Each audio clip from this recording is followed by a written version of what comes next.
Big Boss season 7ஓட title வின்னரா விஜய் அர்ச்சனா அவர்களை சொன்னதுல இருந்து பல ரசிகர்கள் சமூக வலைதளங்கள்ல ரொம்பவே கோபமா கடைசியில முடிவை மாத்திட்டாங்க. வழக்கம் போல சரியான வின்னருக்கு இந்த டைட்டிலை கொடுக்கல அப்படின்னு சொல்லிட்டு வந்துட்டு இருக்காங்க. இந்த நிலையில இப்ப இத பத்தி முதல் முறையா நடிகர் பிரதீப் அவர்கள் என்ன சொல்லியிருக்காரு அப்படின்னு பார்த்தா, Bigg Boss season 7 grand finale நல்லாவே நடந்து முடிஞ்சிருச்சு. ஆனா எப்போதும் போல இந்த முறையும் சில ரசிகர்கள் தங்களோட ஃபேவரட் கண்டஸ்டன்ஸ் வின் பண்ணலன்னு பல தவறான கருத்துக்களை சொல்லிட்டு வந்துட்டு இருக்காங்க.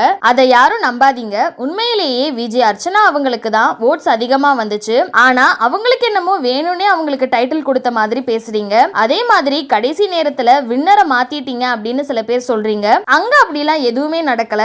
மக்கள் விஜய் அர்ச்சனாவை வின்னரா செலக்ட் பண்ணிருக்காங்க. அதுக்காக மத்த கண்டஸ்டன்ஸ் நல்லா பெர்ஃபார்ம் பண்ணலன்னு அர்த்தம் இல்ல. வின்னரா ஒருத்தவங்க மட்டும் தான் ஆக முடியும் அப்படின்னு ரொம்பவே வெளிப்படையா சொல்லி முடிச்சிருக்காரு. சோ இந்த வீடியோ பார்த்துட்டு இருக்க நீங்க பிரதீப் அவர்கள் சொல்லியிருக்க இந்த விஷயத்தை பத்தி என்ன நினைக்கிறீங்க அப்படிங்கிற உங்களோட கருத்துக்களை கீழே உள்ள கமெண்ட் செக்ஷன்ல மறக்காம ஷேர் பண்ணிக்கோங்க. மேலும் இது போன்ற இன்ட்ரெஸ்டிங்கான அப்டேட்ஸ் தெரிஞ்சுக்க நம்மளோட சேனலை மறக்காம சப்ஸ்கிரைப் பண்ணிக்கோங்க.